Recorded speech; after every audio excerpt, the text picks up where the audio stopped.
5월 26일 금요일 새벽기도회를 시작하겠습니다. 사도신경을 고백하시고 찬송가 272장을 부르신 후에 하나님의 말씀을 함께 나누겠습니다.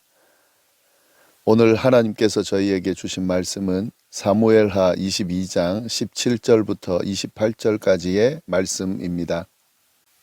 그가 위에서 손을 내미사 나를 붙드시며 많은 물에서 나를 건져내셨도다. 나를 강한 원수와 미워하는 자에게서 건지셨으며 그들은 나보다 강했기 때문이로다. 그들이 나의 재앙의 날에 내게 이르렀으나 여호와께서 나의 의지가 되셨도다. 나를 또 넓은 곳으로 인도하시고 나를 기뻐하시므로 구원하셨도다. 여호와께서 내 공의를 따라 상 주시며 내 손의 깨끗함을 따라 갚으셨으니 이는 내가 여호와의 도를 지키고 악을 행함으로 내 하나님을 떠나지 아니하였으며 그의 모든 법도를 내 앞에 두고 그의 규례를 버리지 아니하였음이로다. 내가 또 그의 앞에 완전하여 스스로 지켜 죄악을 피하였나니 그러므로 여호와께서 내 의대로 그의 눈앞에서 내 깨끗한 대로 내게 갚으셨도다. 자비한 자에게는 주의 자비하심을 나타내시며 완전한 자에게는 주의 완전하심을 보이시며 깨끗한 자에게는 주의 깨끗하심을 보이시며 사악한 자에게는 주의 거스르심을 보이시리이다. 주께서 공고한 백성은 구원하시고 교만한 자를 살피사 낮추시리이다. 아멘. 오늘 본문은 사무엘하 마지막에 나오는 부록 6개 중에 세 번째 내용인 다윗이 부른 승전의 노래입니다. 이 내용 어제에 이어서 오늘도 함께 보도록 하겠습니다. 다윗은 환난 가운데 건져주신 하나님을 찬양하면서 자신의 고백을 이어가고 있습니다. 17절 말씀 보겠습니다. 그가 위에서 손을 내미사 나를 붙드시며 많은 물에서 나를 건져내셨도다. 다윗은 하나님께서 자신에게 손을 내밀어 깊은 물 속에서 건져주셨다라고 고백합니다. 다윗이 경험한 하나님은 이처럼 손을 내미시는 하나님이셨다는 거죠. 하나님께서 손을 내미신다라는 것은 참으로 위로가 되는 말씀입니다. 인간이 신을 향해서 끊임없이 나아가 그에게 다다르는 것이 아니라 하나님께서 인간에게 먼저 다가와서 손을 내미신다라는 것, 이 두 가지는 완전히 다른 의미죠. 이것이 바로 기독교의 하나님입니다.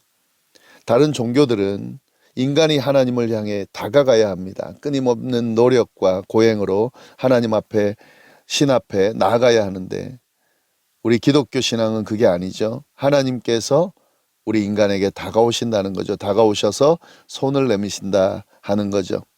하나님께서 이렇게 손을 내미시면서 깊은 물속에 빠진 우리를 건져주셨다. 이것이 다윗이 경험한 하나님의 모습이고 바로 우리에게 동일하게 다가오시는 하나님의 모습입니다. 오늘 말씀은 이것을 이야기하고 있습니다. 18절부터 20절까지의 말씀도 보겠습니다. 나를 강한 원수와 미워하는 자에게서 건지셨으며 그들은 나보다 강했기 때문이로다. 그들이 나의 재앙의 날에 내게 이르렀으나 여호와께서 나의 의지가 되셨도다. 나를 또 넓은 곳으로 인도하시고 나를 기뻐하심으로 구원하셨도다. 다윗은 하나님께서 자신을 강한 원수와 자신을 미워하는 자에게서 건지셨다라고 고백하는데요. 그 이유가 그 적들이 자신보다 강했기 때문이다라고 고백하고 있습니다. 하나님이 원수와 자신을 미워하는 자들에게서 건지신 이유가 그 적들이 자신보다 강했기 때문이라는 거죠. 이 말은 뭐냐면 적들을 이길 수 있는 힘이 없었다는 거죠.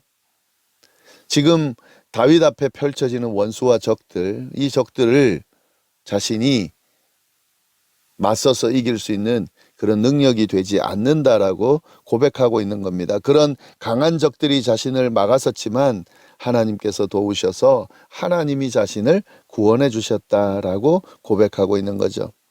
여기서 우리는 바른 믿음의 모습을 볼 수가 있습니다. 믿음은 이처럼 자신의 힘으로는 대적할 수 없는 적들의 존재를 인정하고 그 적들보다 강하신 하나님께 의지하는 것이다 라는 겁니다. 자신이 강하다고 생각하는 사람은 절대 하나님을 의지할 수가 없습니다. 하나님을 향한 믿음을 가질 수가 없습니다. 자신의 약함을 인정할 때에 하나님을 바라보게 되고 하나님을 의지하는 믿음을 가지게 되는 거죠. 다윗은 이 믿음을 가지고 있었습니다. 자기 앞에 펼쳐지는 여러 가지 대적하는 적들과 원수들, 그 원수들을 자기의 힘으로는 물리칠 수가 없다는 것을 인정하고 자신의 연약함을 인정하면서 그보다 더 강하신 하나님 앞에 그 모든 것을 맡기면서 하나님이 그와 싸워서 이길 수 있도록 또 이기신다는 믿음을 가지고 하나님 앞에 맡길 수 있었던 거죠. 이것이 다윗의 믿음이고 우리가 가져야 하는 올바른 믿음이다 하는 거죠. 또한 이 바른 믿음이라고 하는 것은 모든 승리가 그러한 이유 때문에 하나님의 역사로 인해 일어났다는 것을 인정하게 되는 거죠. 적들이 아무리 강하다 하더라도요, 그 어떤 것보다 강하신 하나님께서 역사하기 때문에 그 적들을 물리칠 수 있고 승리를 얻게 된다 하는 거죠. 하나님의 역사가 이 모든 승리를 이끈다라고 하는 믿음이 바로 바른 믿음인 거죠. 다윗이 고백하는 이 믿음이 바로 우리가 가져야 하는 그런 믿음의 모습이라는 것 잘 기억하시기를 바랍니다. 이어서 다윗은 하나님께서 자신을 구원하시고 보상해 주시고 상을 주신 그 이유를 쭉 서술하고 있습니다. 근데 그 이유를 보면은요, 다름 아닌 자신의 의로움과 깨끗함 때문에 하나님께서 자신을 구원하시고 보상하시고 상을 주셨다 이렇게 고백하고 있습니다. 한번 보겠습니다. 21절부터 여호와께서 내 공의를 따라 상을 주시며 내 손의 깨끗함을 따라 갚으셨다. 하나님이 자기에게 상을 주시고 깨끗함을 따라 갚으셨는데 그게 뭐냐면 자신의 공의와 자신의 깨끗함 때문이었다라고 고백하는 겁니다. 이는 내가 여호와의 도를 지키고 악을 행함으로 내 하나님을 떠나지 아니하였으며 그의 모든 법도를 내 앞에 두고 그의 규례를 버리지 아니하였음이로다. 하나님께서 자기에게 상을 주시고 자기에게 갚아주신 구원해 주신 그 이유는 자기가 여호와의 도를 지키고 악을 행함으로 하나님을 떠나지 아니했다라는 거죠. 모든 법도를 자기 앞에 두고 그의 규례를 버리지 아니했다라고, 그렇기 때문에 하나님이 이렇게 보상해 주셨다, 구원해 주셨다라고 고백하고 있습니다. 내가 또 그의 앞에 완전하여 스스로 지켜 죄악을 피하였나니 그러므로 여호와께서 내 의대로 그의 눈앞에서 내 깨끗한 대로 내게 갚으셨도다. 그러니까 하나님 앞에 자기가 완전했다는 거죠. 죄악을 스스로 피하면서 스스로 지켜냈다는 거예요. 그래서 하나님이 그 의대로 그 눈앞에 펼쳐지는 자신의 깨끗한 모습대로 자기에게 갚으셨다라고 지금 다윗이 고백하고 있습니다. 자비한 자에게는 주의 자비하심을 나타내시며 완전한 자에게는 주의 완전하심을 보이시며 깨끗한 자에게는 주의 깨끗하심을 보이시며 사악한 자에게는 주의 거스르심을 보이시리이다. 주께서 공고한 백성은 구원하시고 교만한 자를 살피사 낮추시리이다. 무슨 말이냐면 하나님은 눈앞에 깨끗한 대로 의대로 자비한 대로 완전한 대로 그 모습을 나타내신다는 거죠. 자기가 그랬다는 거예요. 지금 그렇게 고백하고 있는 겁니다.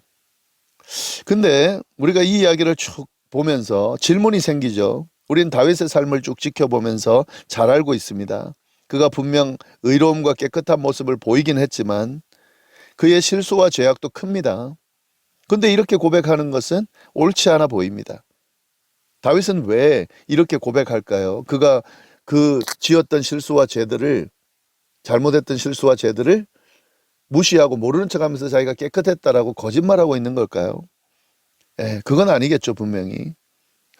지금 그 이유를 우리가 좀 봐야 될 텐데, 다윗은 지금 이렇게 고백하는 이유가 단순히 윤리적인 범죄를 저지르지 않았다, 그래서 깨끗하다, 의롭다 이렇게 고백하는 것이 아니라는 겁니다.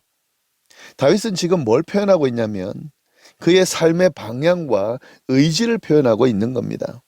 비록 여러 차례 실수와 죄를 저질렀지만 그의 삶은 여전히 하나님을 향해 있고 하나님을 향해 온전해지려는 의지와 노력을 여전히 가지고 있다는 거죠. 자기는 지금 예전부터 지금까지 이후에도 하나님을 향한 그 의지, 오직 하나님 앞에 나아가서 하나님 앞에 서려고 하는 그의 모습은 여전히 가지고 있다는 거죠. 그는 늘 하나님의 말씀을 묵상하고 그 말씀을 따라가 살려고 애를 썼다는 거죠.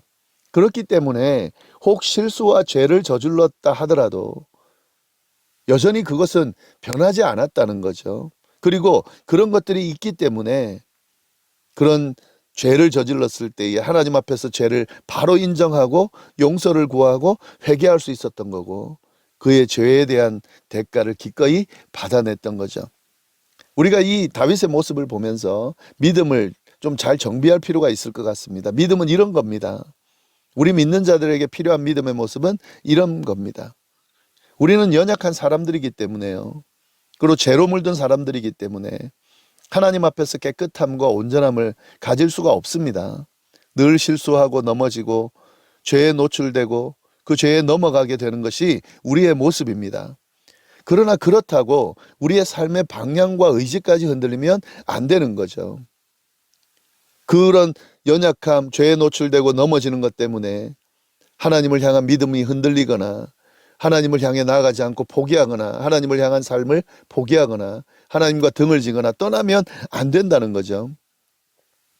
하나님의 말씀을 늘 묵상하고 그 말씀을 의지하고 이행하려고 끊임없이 노력하는 모습이 필요합니다. 넘어져도 다시 일어나고 죄를 지어도 회개하고 다시 나아가고, 그래서 하나님을 붙든 손을 절대 놓지 않는 모습이 필요하다는 거죠. 하나님의 말씀 안에서 하나님의 도우심을 구하며 포기하지 않고 하나님을 향해 나아가는 삶, 하나님을 바라보고 의지하는 삶, 회개하고 돌이킴으로 하나님 앞에 끊임없이 서려고 하는 이 삶의 모습이 바로 믿음의 모습이다 하는 거죠. 이것이 바로 하나님께서 원하시는 모습이고 기뻐하시는 삶의 모습이라는 겁니다. 이런 믿음을 가지고 이런 삶을 살아가는 사람들을 하나님이 기뻐하시고 그를 구원하시고 붙드시고 상을 주신다 하는 겁니다. 오늘 이 말씀 좀 잘 묵상하고 잘 새길 수 있기를 바랍니다. 우리의 믿음이 끊임없이 하나님 앞에 연약한 모습으로 흔들리고 넘어지고 그렇게 서려는 모습 때문에 많이 실망하고 죄책감에 사로잡히고 자책감을 가지고 살아가면서 우리가 하나님을 향한 믿음이 흔들리고 또 약해지고 등을 돌릴 때가 있는데, 그러면 안 된다는 거죠. 도리어 그럴수록 더 하나님 의지하고 더 하나님 붙들고 말씀 앞에 서면서 말씀 의지하고 그 말씀 안에서 하나님의 도움을 구하면서 서려고 몸부림치는 그 모습이 도리어 필요하고, 하나님이 그 모습을 귀하게 여기시면서 붙드신다. 이 믿음 꼭 기억할 수 있기를 바랍니다. 기도하겠습니다. 하나님 아버지 감사합니다. 귀한 말씀으로 또 오늘 하루를 시작할 수 있도록 인도하시니 감사합니다. 다윗이 보였던 이 믿음 우리에게도 허락해 주시고 어떤 상황에서도 주님을 향한 시선 놓지 않도록, 주님을 붙든 손 놓지 않도록, 넘어져도 다시 일어나고 또 죄를 지어도 회개하며 그 죄의 대가를 치르며 하나님 앞에 나아가는, 그래서 하나님의 손을 절대 놓지 않고 꼭 붙들고 끝까지 믿음 안에서 승리하는 우리의 삶이 되도록 주여 인도하여 주옵소서. 함께 주시리라 믿고 모든 말씀을 살아계신 예수님의 이름으로 기도드립니다. 아멘.